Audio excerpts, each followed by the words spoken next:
en 5, 4, 3, 2, 1.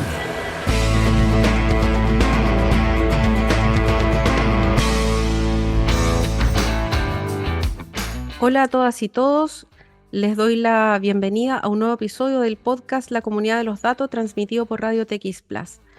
En medio de las preocupaciones políticas y normativas sobre el acceso de China a la información de los usuarios de TikTok, que cuenta con más de 1.000 millones de usuarios en todo el mundo, la empresa ha explicado a sus usuarios europeos que los empleados fuera del continente pueden acceder a sus datos para garantizar que su experiencia en la plataforma sea coherente, agradable y segura.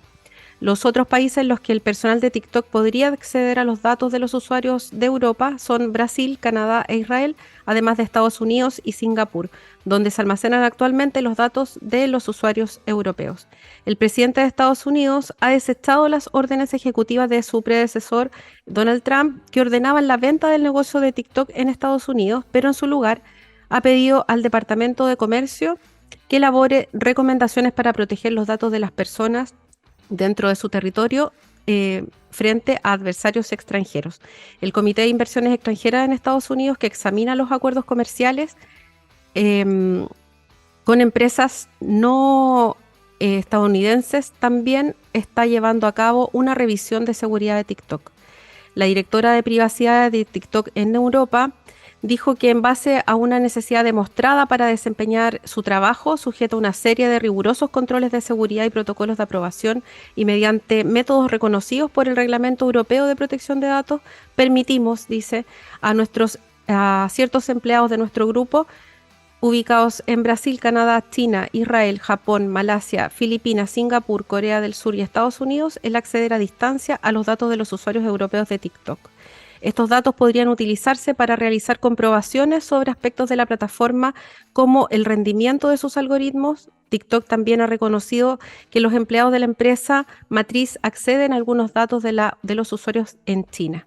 Bueno, la actualización de la política de privacidad que se aplica en el Reino Unido, el Espacio Económico Europeo y Suiza entra en vigor el 2 de diciembre. ¿Y sabía usted que el pasaporte chileno es el más poderoso de América Latina? Abre puertas para acceder a 174 países sin visa, ubicándose en el lugar número 13 a nivel mundial.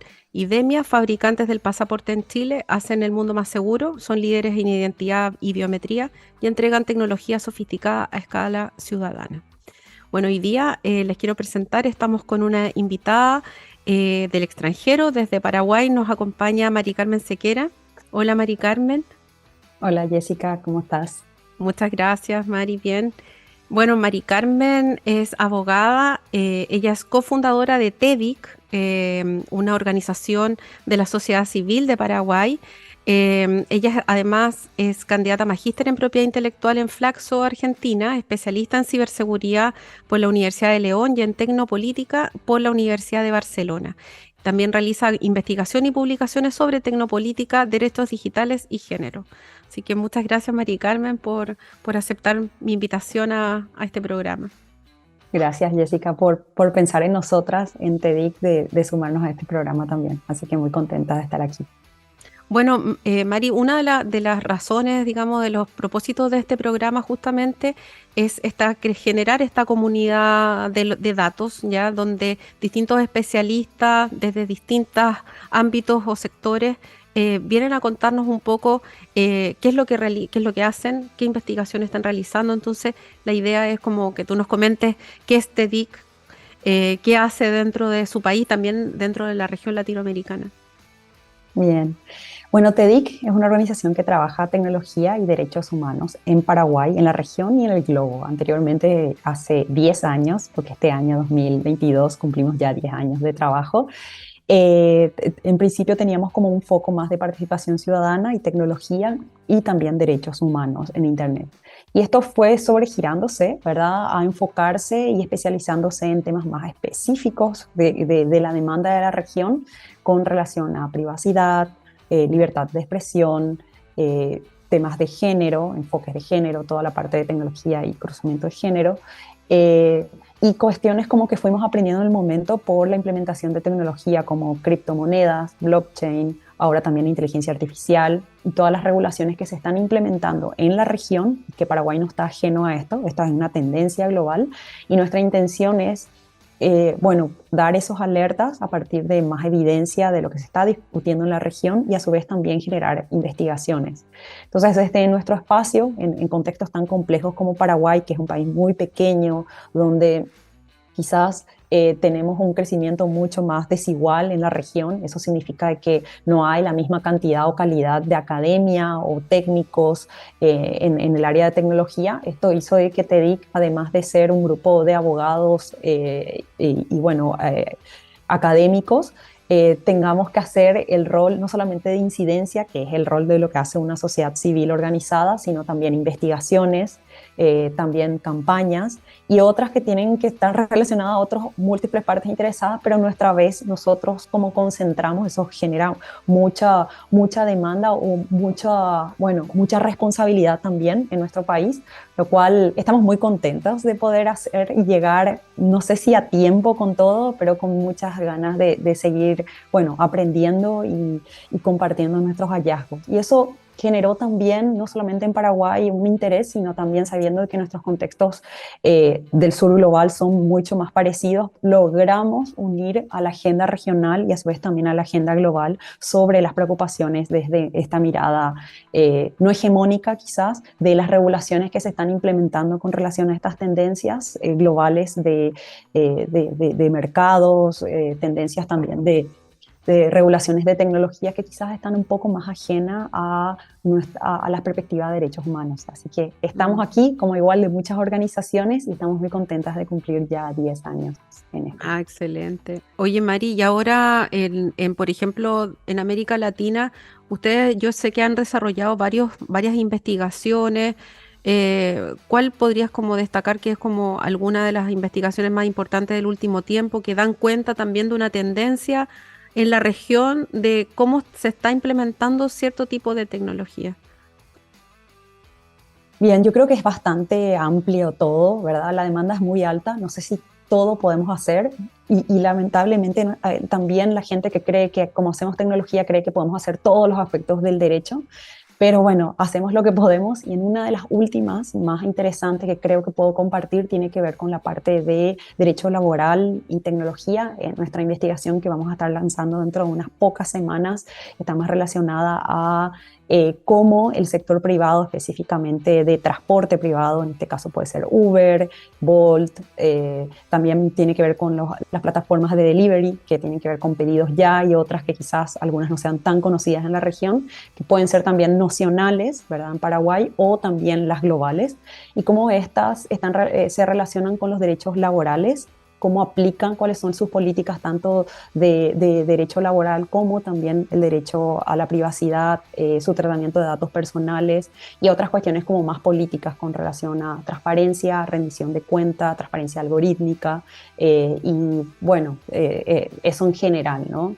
Y si es que hay regulaciones en nuestros países, si hay esa tendencia también, cuáles son las intenciones de nuestros países para abordar justamente esta desigualdad de tanta necesidad de empleo que existe en la región, cómo el sector privado está ofreciendo y cuál es la calidad con relación a los derechos humanos y laborales que están teniendo estas personas cuando se implementan dentro o cuando se suman a este tipo de trabajo, ¿no? Sabemos que son contratos leoninos, los hallazgos no van a ser muy distintos, pero por lo menos creemos que es muy importante generar esas evidencias como para poder hablar más de nuestros contextos. Y también el enfoque de la investigación, es una investigación que estamos haciendo dentro del grupo, se llama Fair Work, que es como una validación de la Universidad de Oxford y otra dentro de Alemania, que nos ayudan justamente a la aplicación de la metodología, no solamente a hablar y conocer la plataforma en sí o el relacionamiento laboral de las personas de las personas trabajadoras con el empleador, sino también incluye entrevistas a los representantes de estas empresas en el país o en la región y si estas responden dentro de los estándares, si son claras sus políticas internas en el momento de que haya un contrato.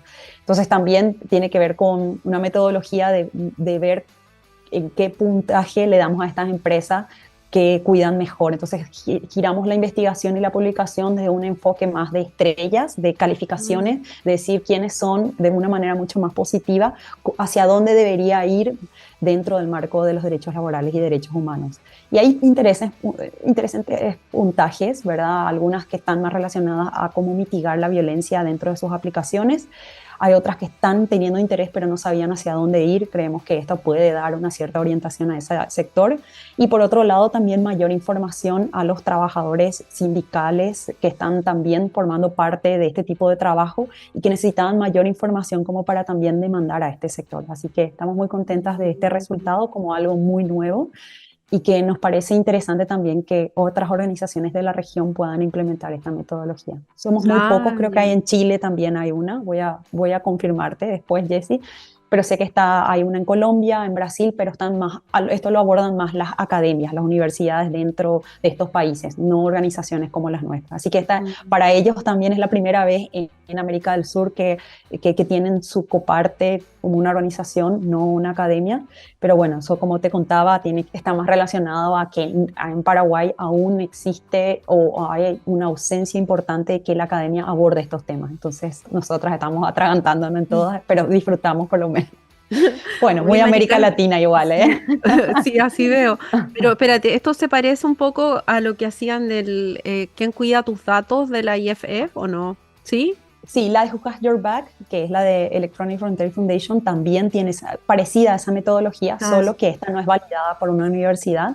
Y los puntajes, si bien uno puede validarlo dentro de la misma organización, allá hay un peer review, o sea, tiene una calificación mucho más alta, lo cual hace que no haya tantos sesgos, incluso en los puntajes que se pueden dar. Es más, a veces que pensamos en Who Has Your Back, decimos, bueno, vimos que esta empresa hizo el mayor esfuerzo, si bien el resultado no es real, podemos justificar y darle medio puntito. Claro, en el sector, en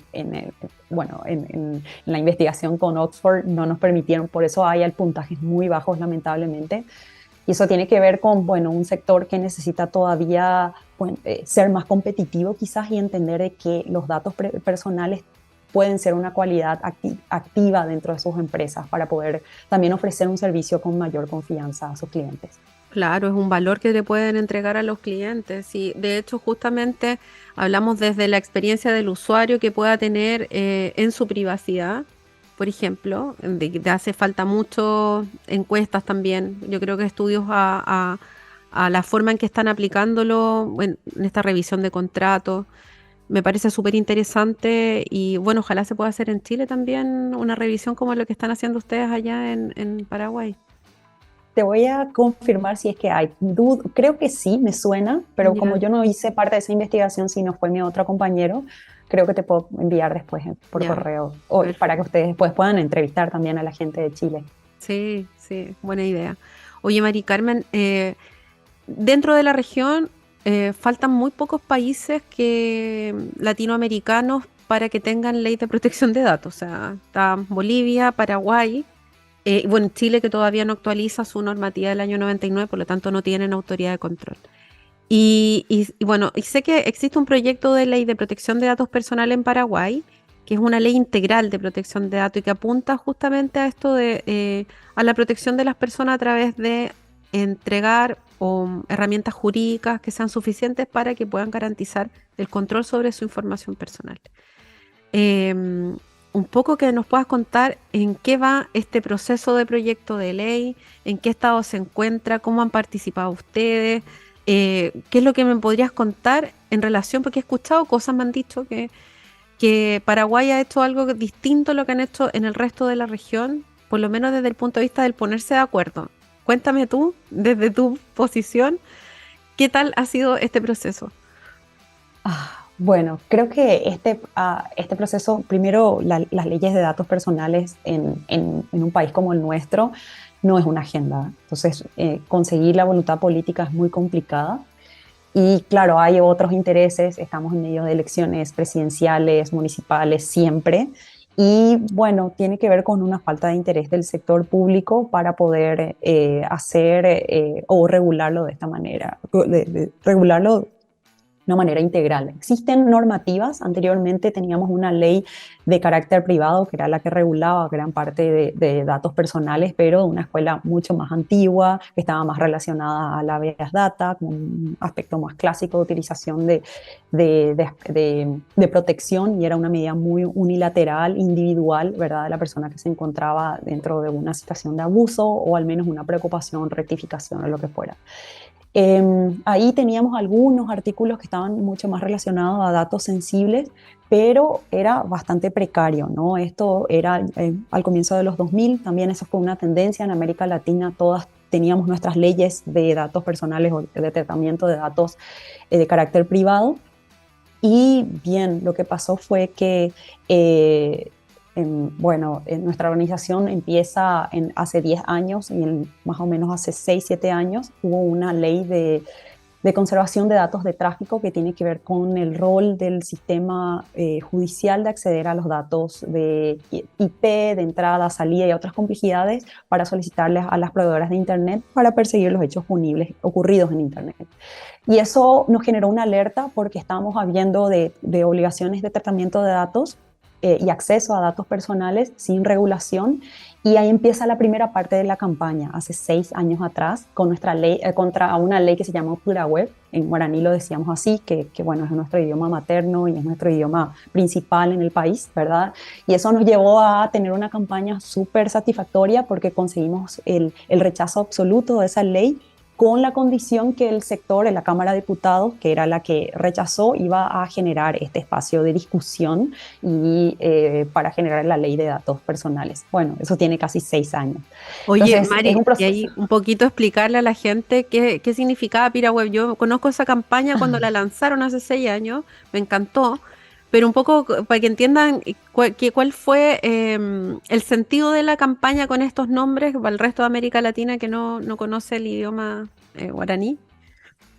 Bien, lo interesante de una campaña como esta tiene que ver con que también entendimos que la mejor receta de trabajar una campaña tan legal y tan técnica era como trabajar o traducir el debate a un idioma mucho más coloquial, donde la población podía identificar de qué se trataba la ley. Imagínate, era una ley de 12 artículos donde hablaban de IP y era retención de datos de tráfico. Esa era Que en Chile proyecto. en Chile hubo un mismo caso cuando se trató de regular a través de un decreto, que le llamaron el decreto espía, modificar normas del Código Procesal Penal relativos a la retención de datos. Justamente, pero pasó años después del Piraweb de ustedes.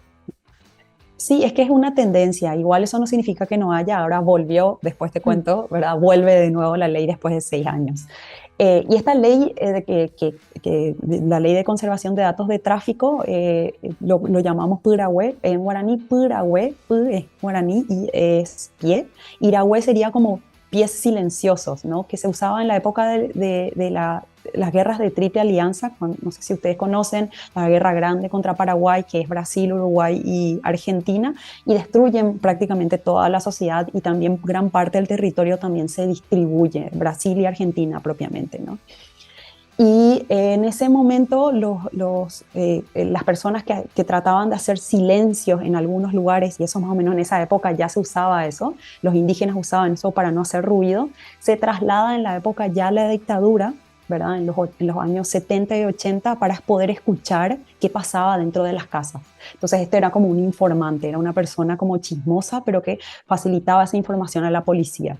Entonces tiene toda una historia, ¿verdad?, de Puraweb, y que lo configuramos con web, que si bien es más internet, no es solamente web, se entendía de que era tecnología. O sea, es como un juego de palabras. Entonces, Puraweb era un informante y web, ¿verdad?, era relacionada a la tecnología. Entonces ahí entendía la gente de qué se trataba. Eso podíamos hablar con cualquier persona que incluso no entendía cuestiones tecnológicas, es decir, hablar con mi abuelita, y mi abuelita ya sabía que entonces esa era una ley que espiaba a las personas, ¿no?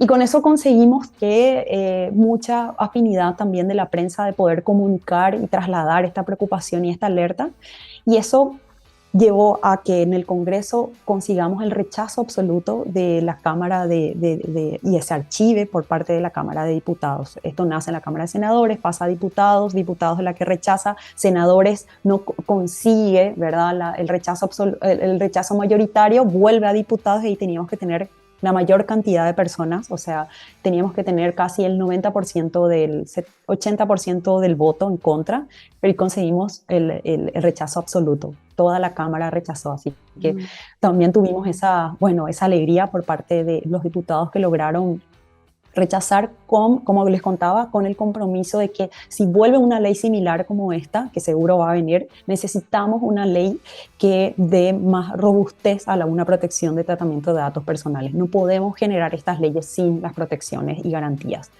Y eso tiene un proceso bastante lento, como les decía, 6 años atrás, más o menos hace 4 años oficialmente entramos a discutir eso dentro de la Cámara de Diputados con otros actores. Fue más liderado por la sociedad civil en una instancia. Tratamos de que no solamente sea TEDIC, sino otras organizaciones como Internet Society de Asunción, de Paraguay, APADIT, que es un grupo de abogados que trabajan en tecnología, con un grupo de gente que trabaja en seguridad, como la parte más técnica, tecnológica, ¿verdad?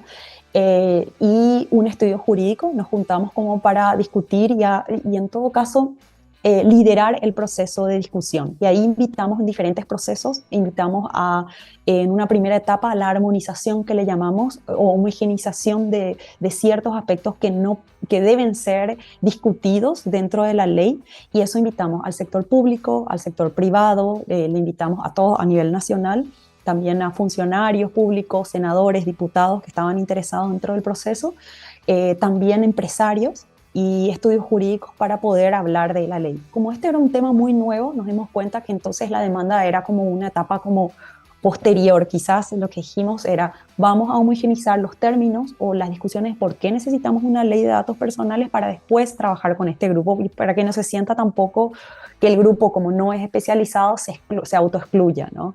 Entonces, y tampoco queríamos venir nosotros a decir que éramos los que más sabíamos. Entonces, la idea era como compartir la mayor información que teníamos como para poder estar en la misma línea todas antes de generar el proyecto de ley. Y eso fue muy interesante porque también fue un entendimiento de que muchos funcionarios públicos no tienen el tiempo para poder interiorizarse en una ley tan específica como esta. Si bien el sector privado tiene una demanda importante en la región, en Paraguay, los abogados aún no tenían profundizado ciertos temas, pero tenían las mismas preocupaciones.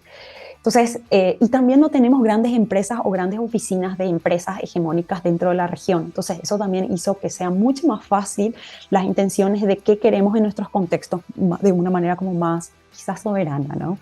Eso no significó que no excluimos a estas grandes empresas. Invitamos a Meta, a Google y a Twitter dentro de la discusión también como plataformas de contenidos más grandes. También trajimos a otras empresas como más de tratamiento de crédito, que eso sí es muy importante en nuestro país, porque es la que más genera exclusiones, al menos en abusos de parte de empresas que acceden a esa base de datos, como por ejemplo personas que no pagan ciertas cuentas, ciertos colegios privados no le dejan inscribir a sus hijos. O sea, imagínate el aspecto discrecional que tienen para poder evitar que tengas un derecho a la educación, ¿no? Y por tu score de deuda. Y no necesitamos inteligencia artificial, simplemente decisiones muy equivocadas de un sector muy irresponsable de usar esos datos fuera del fin que está pagando esa membresía, ¿no? Entonces, invitamos a estos sectores, tuvimos una discusión súper cálida de aprendizajes y cuando de pasar a estas discusiones, pasamos a una etapa de conversaciones como de este sector público y privado, con charlas de invitados internacionales, de gente que está haciendo leyes en otros países, de México, Colombia, incluso de España, y trajimos eso como también aprendizajes de cómo aplicar un estándar tan alto de la Unión Europea, pero aplicada a nuestros contextos donde sabemos que gran parte de esas regulaciones no podrían aplicarse porque no hay muchos aspectos como interoperabilidad o algunos problemas de transferencia internacional que quizás aún Paraguay no está a esa altura. Entonces, para no generar una ley tan desconectada de nuestra realidad, teníamos que buscar otras copartes de la región que puedan dar unos resultados o puedan compartir algunos hallazgos o preocupaciones que encontraron cuando aplicaron su ley. En Argentina, Uruguay, que están todos armonizados con la GDPR. Ese proceso fue justo en medio de la pandemia, nos ayudó muchísimo de hacer estos talleres de forma online. Y fueron como más o menos 9 charlas donde hubo muchas preguntas de muchos funcionarios públicos. Y después en una tercera etapa, además de los talleres de armonización y discusión, hasta los talleres de capacitación, y luego pasamos a la etapa de producción. Esto fue liderado igual por la Coalición de Datos Personales, que es la coalición de sociedad civil, que recogimos, que fue lo que más encontramos como más importante dentro de la discusión. Y entramos como en un borrador de casi un año de discusión, de idas y vueltas. Obviamente hay prioridades dentro de las discusiones. Creemos que una ley de datos personales apunta y se debe centrar en la protección de las personas, ¿verdad? Y que debe ser una herramienta jurídica muy suficiente como para garantizar el control sobre nuestras informaciones personales, ¿verdad? Y el mayor desafío tiene que ver con la aplicación de una agencia independiente que generalmente en la región, por una cuestión de costos o una cuestión de no comprensión, creen que pueden ser absorbidas por otras. Entonces ahí está la discusión y es la parte más difícil en realidad de negociación dentro del Congreso. Y el año pasado, en el 2021, en abril, metimos el proyecto de ley en su primera etapa y pasamos como más o menos un año. Ahí está un poco quieto porque ahora ya entramos en la etapa de elecciones del Congreso y la presidencia ahora en diciembre de este año. Eso significó que, bueno, haya algunos retrasos en ciertas discusiones. Hoy se encuentra ya en asuntos constitucionales, que es la última y la más importante dentro de la primera instancia constitucional de la Cámara de Diputados, como para darle algunos ajustes dentro del proyecto de ley, que son más o menos 90 artículos, 10 títulos, muy ambiciosa igual la ley, con muchas también modificaciones luego de que la sociedad civil haya acercado este proyecto dentro del Congreso. O sea, tenemos nuestra página web donde abrimos esta discusión con todas las partes. Tuvimos más de 150 comentarios dentro del proyecto de ley, la cual hubo como 3-4 versiones de la sociedad civil modificada a partir de las conversaciones con estas múltiples partes interesadas, y esa fue la que se entrega en el año pasado, 2021, el proyecto. Ahí significó otras modificaciones. Una de las más simbólicas tiene que ver con quizás cambiar algunos títulos o ajustar algunas o borrar algunas que creen que puede pasarse a reglamento. Pero la más preocupante, que creo que por suerte paró de nuevo, tiene que ver con que el Ministerio de Hacienda es la que no quiere entregar los recursos para poder generar una nueva institución, en este caso de agencia independiente. Entonces está ahí como quieta. Vamos a esperar después de estas elecciones como para volver a retomar esa discusión, y esperemos volver otra vez a discutir, no con los diputados, sino también hacer una campaña para concientizar a la sociedad civil también, no organizada, a la gente en general, de poder también solicitar al Estado que nos den esas garantías, y esas garantías deben ser obviamente a partir de uno de los estándares más altos, que es la inclusión de una agencia independiente. Esa es clave para poder por lo menos monitorear y hacer las apelaciones a los reportes como sociedad a ciertos abusos que existen en nuestros contextos de manera sistemática, y que hoy no tenemos un lugar más que el habeas data para defendernos. Oye, Mari Carmen, entonces de lo que entiendo es que el proyecto de ley no consideraría una autoridad, o considera una autoridad que no sería independiente o tendría que compartir facultades o le pretenden entregar competencia a un órgano que ya existe. El último. Le quieren entregar a un órgano que ya existe. Creo que esas también utilizaron la misma tendencia con relación a la ley de acceso a la información pública, que es la otra cara de la misma moneda de la ley de acceso, la ley integral de protección de datos. Y si bien la ley puede ser muy, muy buena en la aplicación de la ley de acceso, hay mucha debilidad institucional, porque esa institución que aborda esta ley y debe garantizar el ejercicio de acceso a la información pública hace mil cosas, ¿no? Entonces, con eso queremos evidenciar que también la ley de datos personales puede tener el mismo riesgo. pero hay otra escuela que dice que mejor empezar de a poquito y después se independizan. Entonces, nada, como sociedad civil vamos a pedir el más alto estándar, ¿verdad? Para poder después ver cómo vamos a negociar. Entonces, en esta primera instancia, por más que exista esa posibilidad, estamos luchando a que por lo menos haga ese clic, al menos los funcionarios públicos y especialmente también los diputados y senadores, eh, para poder tener en cuenta este cuidado. Es, como te decía, es tan técnico y es tan político y nos da tanta pena porque hay veces que salen leyes tan rápidas sin una discusión dentro del Congreso y estas nos ponen hasta la coma diciendo y están analizando. Por un lado estamos contentas de que por lo menos no va a estar mal escrito, pero también estamos muy preocupados porque eso tiene que ver con peajes importantes de interés de voluntad política, lo cual puedo decir de que hay interés, pero no todo el Congreso en este momento. Pero también esta alerta se relaciona a que hace menos de 2 semanas volvieron a meter la ley de conservación de datos de tráfico y estamos preocupados porque de nuevo sale la misma ley que te contaba al comienzo de esta conversación, la ley anti-puraware, de vigilancia sin el estándar de protección de datos personales. Y no sé si vamos a tener la misma fuerza porque estamos viendo que también esto está muy aplicado a los protocolos de Budapest, a las aplicaciones de los estándares de persecuciones de crimen organizado, lo cual están obligando a Paraguay también a tener una ley de conservación de datos. Y también esa misma estándar le obliga a tener datos personales, pero vemos que esa no es una prioridad aún. Estamos muy preocupados. Lo bueno es que tenemos por lo menos el aval de muchísima gente que ahora, que antes de estos talleres no tenían en cuenta, hoy sí, y hemos tenido una muy buena, no solamente coalición, sino también interés de esos funcionarios. Lamentablemente esos funcionarios no son los que van a definir el Congreso, porque son funcionarios públicos del área administrativa, pero esperemos que que más gente esté interesada para poder tener esa presión y esa alerta para poder, para poder evitar también otros tipos de abusos o leyes que puedan poner en riesgo sin una ley integral de protección de datos personales. Entonces el riesgo es mucho más alto. Oye, Mari, muchas gracias por tu tiempo. Se pasó el tiempo volando, de hecho, ya tenemos que terminar. Bueno, vamos a estar en conversación en todo caso más adelante de estos proyectos y del trabajo que están haciendo, así que muchas felicitaciones por todo. Ay, gracias, Jessy. Necesitamos mucha fuerza. Ojalá que Sí, América la Latina... región, sí. Sí, Sé necesitamos que la región... perfectamente, sí. Muchas gracias, entonces. Bueno, uno de nuestros auspiciadores, Magliona Abogados. Este estudio jurídico es recomendado por los rankings más prestigiosos a nivel mundial como uno de los mejores estudios jurídicos de Chile y lo puede conocer en www.magliona.cl.